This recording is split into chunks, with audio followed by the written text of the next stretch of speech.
Hey guys, so this video is basically going to be me discussing my opinion and what facts have been given to us about the Sarah Everard case as well as Blessing Olusegun's case. I'm mostly going to be talking about Blessing's case rather than the facts of Sarah's case, but it is a kind of comparison between Sarah's case and other things that are going on in the media that are just getting lost. I have the right to talk about my opinion the same way you have the right to ignore me. It doesn't matter. So Sarah went missing on the 3rd of March and it has been high profile and public knowledge and it's been in the public's interest. But whereas Blessing, she was murdered. She was never really missing. She was missing for a short period by her work because they didn't know where she was, but the police had already found her body, so it was very easy for them to add the two up. Blessing's murder has only now become public interest within the last 48 hours once we have found out what has happened to Sarah, basically. Now, I don't blame the public for not knowing about Blessing's case because it wasn't pushed on mainstream media the same way that Sarah was pushed on mainstream media. But at the same time, a lot of people did know about Blessing. A lot of Black people knew about Blessing. At the end of the day, if you feel more connected to something, you are going to pay more attention to it. The way that white women and whitewashed media have paid attention to Sarah. Other women too do care about Sarah. It's not just white women. This case has sparked a general concern for women's welfare. But this search for a white woman has overshadowed so much other news. Like, this overshadowed the coverage of a 13-year-old boy that went missing on the same day as Sarah. So many people go missing every single day. Children, babies, adults, elderly, teenagers, you name it. So what exactly was it about Sarah's case that pushed everything else to the back burner in the public's eyes? No way am I saying that Sarah's murder, now that it's been announced, is less than whatever has happened to other people in the world. But at the same time, that is how crimes work. Some are more high profile than others. Usually cases with people that are deemed a bit more vulnerable, like a elderly person or a child, are deemed as high profile. Why was Sarah Everard's disappearance a higher profile than 13-year-old Kieran Campbell's disappearance? Why was Sarah Everard's disappearance higher profile than 21-year-old Blessing Olusegun's unexplained death? Why was Sarah Everard's disappearance a higher profile than 15-year-old Tayyibah Maqbool's? Why was Sarah Everard's disappearance a higher profile than 13-year-old Christopher Capassa's? I will give you a common denominator.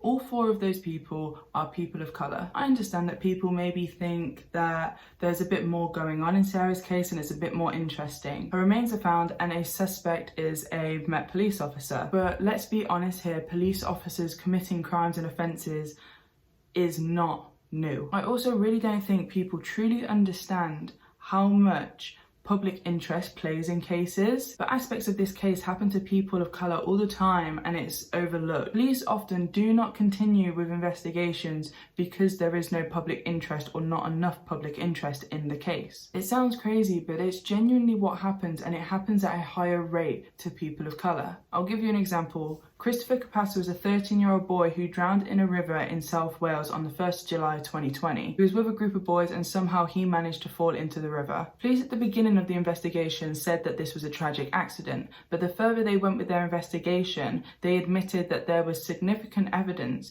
to suggest that this was manslaughter. Somebody pushed him, but they will not bring any charges to this person because he has a good school record and he is mature and intelligent for his age with no prior convictions. They said that they didn't think that this was an intentional thing to harm Christopher, but it just ended up that way. They said that there's no public interest in this case, so they're not going to continue investigating. Vile. So let me continue talking about Blessing Olusegun. She was a 21-year-old woman from Eltham in southeast London. On September the 18th, 2020, she was found dead on a beach in Bexhill. She was a business and finance student who was working part-time as a carer. At the time of the death, Blessing was on a 1-week placement. She was working and living inside the home of one of her patients who had dementia. Around 1 a.m, Blessing had suddenly decided to go for a walk. It said that she was on the phone to her boyfriend, but some people have claimed that she was texting somebody rather than on the phone to somebody. Regardless, her last known conversation was her asking somebody to stay on the phone to her and then turning around and saying, oh, it doesn't matter, never mind.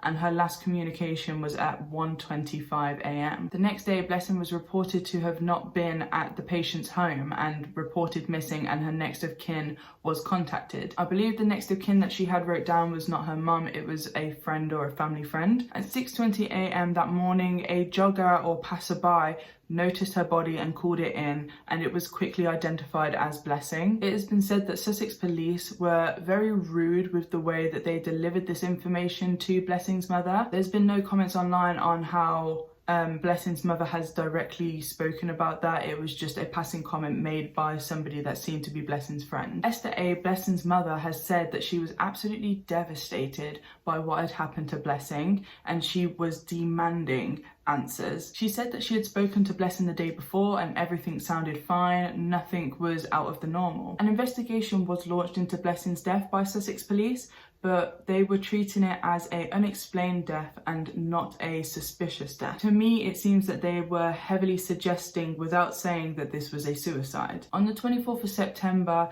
a post-mortem took place and they couldn't determine what caused Blessing's death, and they did put it down to inconclusive. The information was then relayed to Blessing's family, Blessing's friends, as well as the media, or what actual media was reporting on it at the time. But they never closed the investigation. They openly said that they were going to keep going with more tests and try and figure out what had happened to her. But in the last 48 hours, Blessing's death has suddenly become a public interest. Certain facts and certain details about the case that's now in the media have changed. Just remember that Blessing's death was 6 months ago and we are only having public interest in it now. Media is now reporting that Blessing's post-mortem actually declared that she had drowned. That is news to me, and it all just doesn't make sense, and I will tell you why. Nobody from her family or her friends are speaking about her mental health or anything like that, suggesting that she had any mental health problems. This doesn't mean that there wasn't any, but I think it's strange that the police are the only people discussing the idea of suicide. The way that I perceived the information of her speaking to somebody before she died was that she was on the phone to her boyfriend who couldn't stay on the phone. So she texted a friend to say like, oh, could you call me and speak to me while I walk? And then changed her mind and said it didn't matter. As we know, talking on the phone or pretending to talk on the phone is something that women do a lot to try and stay safe when they're walking alone. As we know, pretending to talk on the phone or actually talking on the phone is something that women do very often to try and keep themselves safe when they're walking alone. No information regarding what else these conversations were in texts or on the phone have been released or discussed by the police in the media. So therefore, I'm going to assume that none of it actually backs the suicide theory. Now, apparently there was 9 CCTV cameras in the area and only 1 managed to pick up Blessing at the time. I don't know if only 1 out of the 9 CCTV cameras were working, or if Blessing just happened to not pass the other 8 security cameras of the area. It seems like a very odd common occurrence that CCTV seems to fail us at the times that we actually need it. Family and friends were told to hold off on her funeral and not bury her straight away. Media is now reporting that the post-mortem on the 24th of September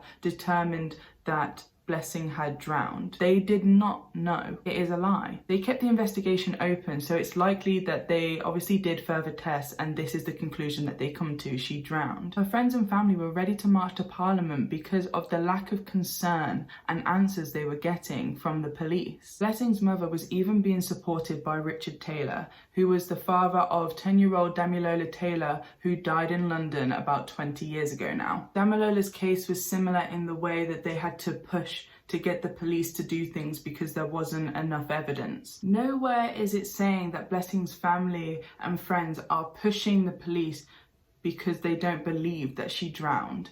They're pushing the police because they didn't have any answers for such a long time. Although there was no evidence at the scene to suggest that there had been a crime committed, the police continued to keep this case open and said that they have an open mind. At the time, they said they were going to keep investigating and carefully look into all of the things that happened leading up to Blessing's death. The narrative of this story until yesterday was that there was a serious lack of evidence in Blessing's case. The police have continuously said that there was no evidence or is no evidence to suggest that this was foul play, but yet they have continued to keep the case open. Why? If the evidence suggests that this was a suicide, why is this case still open? What are you investigating? What are you searching for? Are you hoping that some evidence is just going to materialize 6 months later? It wasn't on the news, this wasn't in mainstream media, so how exactly were you expecting to get any new information about Blessing's death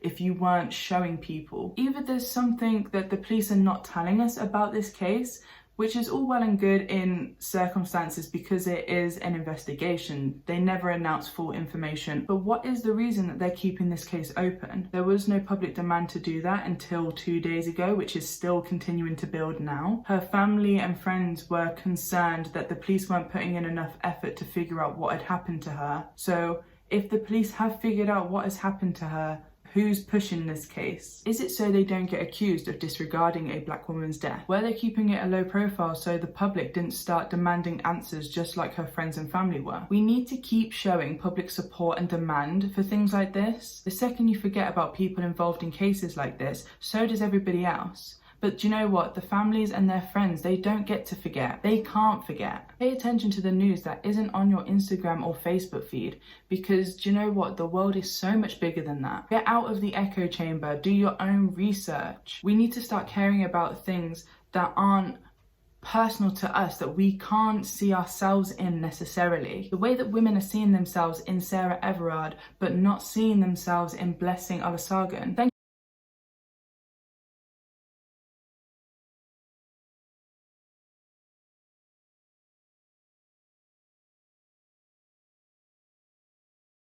Thank you for watching the video today, guys. That is all I kind of have to give you. It is facts laced with my opinions and how I feel about the topic and the subject. I definitely think you should do more research on your own back into Blessing and some of the other people that I mentioned today. I will link in the description ways that you can look and see and support them, okay? Do more for people that don't look like you.